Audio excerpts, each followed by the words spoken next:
चुनाव के बीच AIMIM chief Asaduddin Owaisi का विवादित बयान सामने आया है। उन्होंने न्यूज एजेंसी ANI से बातचीत में आज के भारत की तुलना तानाशाह हिटलर के युग से की है। इतना ही नहीं, ANI को दिए इंटरव्यू में उन्होंने भारत में मुसलमानों की स्थिति को हिटलर के युग के समय जर्मनी में यहूदियों जैसी बताई है।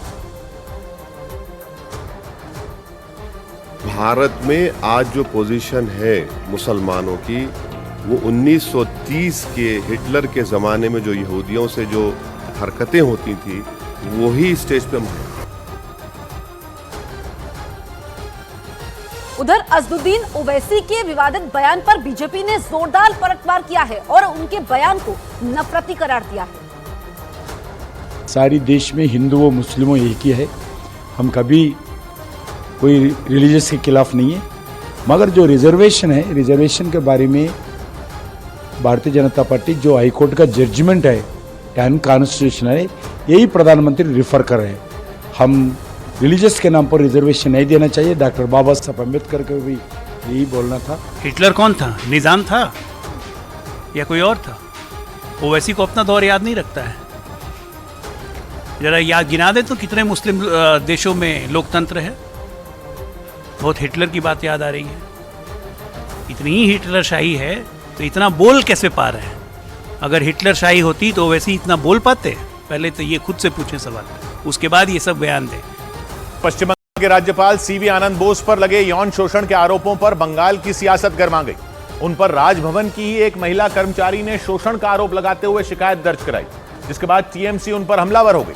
हालांकि राज्यपाल CV आनंद बोस ने इन आरोपों को राजनीतिक साजिश करार दिया और इसे TMC और विपक्षी पार्टियों का राजनीतिक हथकंडा बताया। उन्होंने आरोप लगाया कि TMC ने उनसे बदला लेने के इरादे से उनकी छवि को नुकसान पहुंचाने की साजिश रची और ये आरोप उन्होंने राजभवन की तरफ से जारी की गई एक ऑडियो क्लिप के जरिए लगाया। None of the absurd dramas is going to deter me from my determined efforts to expose corruption and curb violence. ये मामला तब चर्चा में आया जब पश्चिम बंगाल के राजभवन में काम करने वाली एक महिला कर्मचारी ने राज्यपाल CV आनंद बोस पर यौन शोषण के आरोप लगाए। इसके बाद बंगाल की सत्ता में बैठी TMC ने उनके खिलाफ मोर्चा खोल दिया। क्या मोदी जी राज्यपाल से सफाई मांगेंगे? हालांकि राज्यपाल CV आनंद बोस ने इसे राजनीतिक साजिश बताते हुए TMC के मंत्रियों का बायकॉट कर दिया। इसके साथ ही TMC के मंत्रियों और विधायकों के पश्चिम बंगाल के राजभवन में एंट्री लेने पर भी बैन लगा दिया गया। इधर पश्चिम बंगाल के बर्धमान में प्रधानमंत्री ने TMC विधायक हुमायूं कबीर के दिए विवादास्पद बयान के बहाने ममता बनर्जी की पार्टी TMC को निशाने पर ले लिया।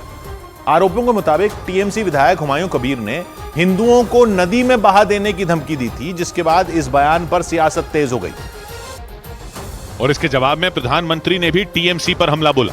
उन्होंने TMC विधायक हुमायूं कबीर के उस बयान का जिक्र करते हुए यह आरोप लगाया कि ममता बनर्जी की पार्टी TMC ने बंगाल में हिंदुओं और मुसलमानों के बीच लकीर खींचने की कोशिश की। हिंदुओं को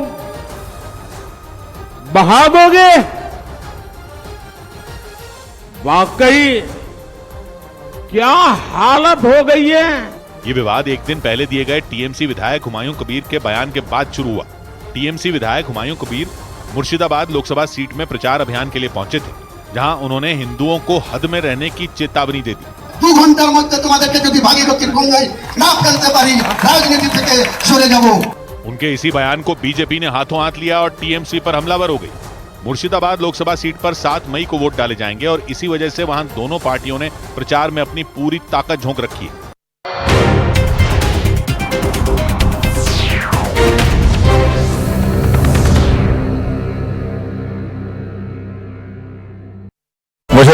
महाराष्ट्र के रायगढ़ जिले में उस वक्त अफरा तफरी मच गई जब शिवसेना उद्धव ठाकरे गुट की नेता सुषमा अंधारे को ले जाने के लिए पहुंचा हेलीकॉप्टर क्रैश हो गया। हादसा उस वक्त हुआ जब वो चुनाव प्रचार के लिए महाड से बारामती जाने वाली थी। पार्टी की स्टार प्रचारक होने की वजह से उन्हें ले जाने के लिए वहां एक हेलीकॉप्टर पहुंचा, लेकिन लैंडिंग के दौरान वो हेलीकॉप्टर हादसे का शिकार हो गया। जमीन पर उतरने से पहले हवा में उसका संतुलन बिगड़ा और फिर चंद सेकंड के अंदर वो धूल के गुबार के पीछे क्रैश हो गया। इस हादसे के बाद वहां अफरा तफरी मच गई। वहां खड़े लोग जान बचाने के लिए भाग खड़े हुए। बताया गया कि शिवसेना उद्धव गुट की नेता सुषमा अंधारे इसी हेलीकॉप्टर में बैठकर महाड से चुनाव प्रचार के लिए बारामती जाने वाली थी। लेकिन हेलीकॉप्टर में बैठने से पहले ही वो क्रैश हो गया। बाद में सुषमा अंधारे ने इस हादसे का एक डरा देने वाला वीडियो सोशल मीडिया पर साझा किया। जो वीडियो सामने आया उसमें उन्हें ले जाने के लिए हेलीकॉप्टर आसमान में उड़ता दिखाई दिया। आसमान में 2 से 3 चक्कर लगाने के बाद वो उतरने की कोशिश करता नजर आया। जमीन के नजदीक आने की वजह से वहां धूल का गुबार उठता दिखाई दिया। उसी दौरान वो हेलीकॉप्टर हवा में लड़खड़ाया और फिर जमीन से टकरा गया। राहत की बात यह रही कि इस घटना में उस हेलीकॉप्टर के दोनों पायलट सुरक्षित बच गए। उधर बिहार के हाजीपुर में चिराग पासवान के माला पहनाने के बाद कुछ लोगों ने डॉक्टर भीमराव अंबेडकर की मूर्ति की 51 लीटर दूध से धुलाई कर दी। चिराग पासवान से नाराज लोगों ने उन्हें दलित विरोधी बताया। एक रोज पहले चिराग पासवान ने हाजीपुर लोकसभा सीट पर एनडीए के उम्मीदवार के तौर पर नामांकन किया था। 20 मई को 5वें चरण में वहां वोट डाले जाएंगे। लेकिन हाजीपुर से ताल ठोक रहे एनडीए उम्मीदवार चिराग पासवान का कुछ लोगों ने विरोध शुरू कर दिया। उनसे नाराज लोगों ने अनवरपुर चौक पर मौजूद डॉक्टर भीमराव अंबेडकर की मूर्ति को दूध से नहलाना शुरू कर दिया। क्योंकि चिराग पासवान ने अपने नामांकन से पहले डॉक्टर भीमराव अंबेडकर की मूर्ति को माला पहनाई थी और इनका विरोध करने वाले लोगों ने आरोप लगाया कि चिराग दलित विरोधी हैं। उनके छूने से मूर्ति अशुद्ध हो गई और मूर्ति के शुद्धिकरण के लिए 51 लीटर दूध से उसे नहलाया गया। पूरे पासवान समाज चिराग पासवान का यहाँ से विरोध करते हैं। मूर्ति को दूध से नहलाने वालों को चिराग पासवान ने आरजेडी और कांग्रेस के कार्यकर्ता बता दिया। उन्होंने अपने विरोधियों पर निशाना साधा। जो इस मानसिकता को बढ़ावा देते हैं उन्हीं लोगों ने बिहार को बर्बादी की कगार पर धकेला हुआ है। हाजीपुर लोकसभा सीट पासवान परिवार का गढ़ रही है। चिराग के पिता रामविलास पासवान ने भी वहां से कई बार लोकसभा चुनाव जीता था।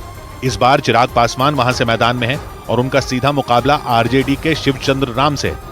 इधर उत्तर प्रदेश के रायबरेली में राहुल गांधी के नामांकन के दौरान बीजेपी और कांग्रेस के कार्यकर्ता आमने सामने आ गए। वहां हंगामा तब हुआ जब राहुल गांधी अपनी मां सोनिया गांधी, बहन प्रियंका गांधी और कांग्रेस के अध्यक्ष मल्लिकार्जुन खड़गे के साथ रायबरेली सीट से पर्चा दाखिल करने के लिए कलेक्ट्रेट पहुंचे।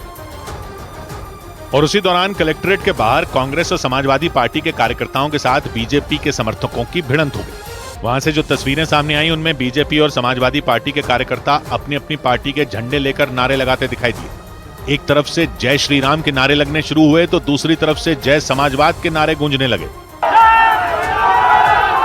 कलेक्ट्रेट के बाहर दोनों पार्टियों के कार्यकर्ताओं का हुजूम लगा नजर आया। काफी देर तक दोनों पार्टियों के समर्थक वहां नारेबाजी करते रहे। एक वक्त तो ऐसा लगा जैसे बीजेपी के समर्थक और समाजवादी पार्टी के कार्यकर्ता आपस में भिड़ जाएंगे। देखिए, एक तरफ जय श्री राम के नारे लग रहे हैं तो दूसरे तरफ जय अखिलेश यादव के नारे लग रहे हैं।